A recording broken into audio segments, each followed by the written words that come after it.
આજે હું તમને બે એવા વિડીયો બતાવીશ અને હા, આ બંને વિડીયો માત્ર કોઈ વિડીયો જ નથી પણ ગુજરાતની વ્યવસ્થાનો એક જીવતો જાગતો અરીસો છે।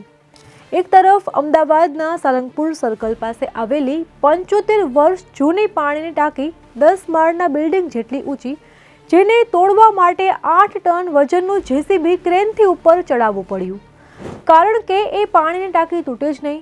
અને બીજી તરફ સુરતના કામરેજ તાલુકાના ગાયપગલા ગામમાં 21 કરોડ રૂપિયાના ખર્ચે બનેલી ચકાચક નવી પાણીની ટાંકી, જે ટ્રાયલમાં જ અડધું પાણી ભરાતા ભૂ ભેગી થઈ ગઈ।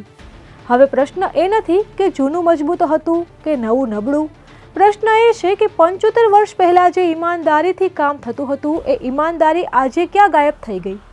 કારણ કે 21 કરોડ રૂપિયા કોઈ અધિકારીના બાપના નથી, આ જનતાના ટેક્સમાંથી આવ્યા છે।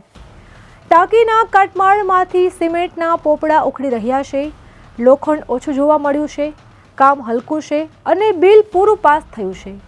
તો સવાલ સીધો એ છે કે આ બધું કોની નજર સામે થયું અને કોની મંજૂરીથી થયું? ટાંકીની કટકી કોણ ખાઈ ગયું? અકસ્માત તો નથી જ, આ પ્લાનિંગ સાથે થયેલો એક ભ્રષ્ટાચાર છે, જેના પરિણામે 3 મજૂરો ઘાયલ થયા છે અને એક મહિલા ઇજાગ્રસ્ત થઈ છે।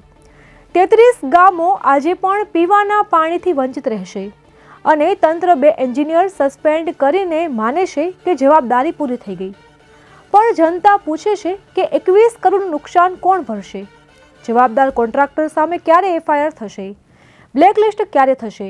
કટકી કરનારાઓ સામે કાર્યવાહી ક્યારે થશે? અને સૌથી મોટો સવાલ એ છે કે જ્યારે 75 વર્ષ જૂનું કામ આજે પણ ઊભું રહી શકે છે, તો આજના કરોડોના વિકાસના કામો શરૂ થાય તે પહેલાં જ કેમ પડી જાય છે?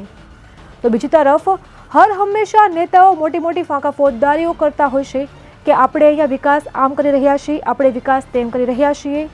તો એ વાત પણ સાવ સાચી છે, વિકાસ તો થાય છે પણ જનતાની સવલતોનો નહીં, અધિકારીઓ અને ભ્રષ્ટાચારીઓના ખિસ્સાનો વિકાસ થાય છે, જેનું પરિણામ જનતાએ ભોગવવું પડે છે અને જનતાએ તેનો ભોગ આપવો પડે છે।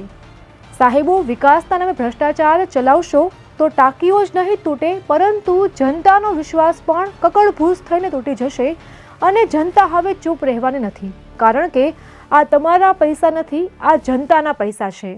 અમારી તમામ માહિતીથી અપડેટેડ રહેવા માટે જોડાયેલા રહો ત્રિશુલ ન્યૂઝ સાથે।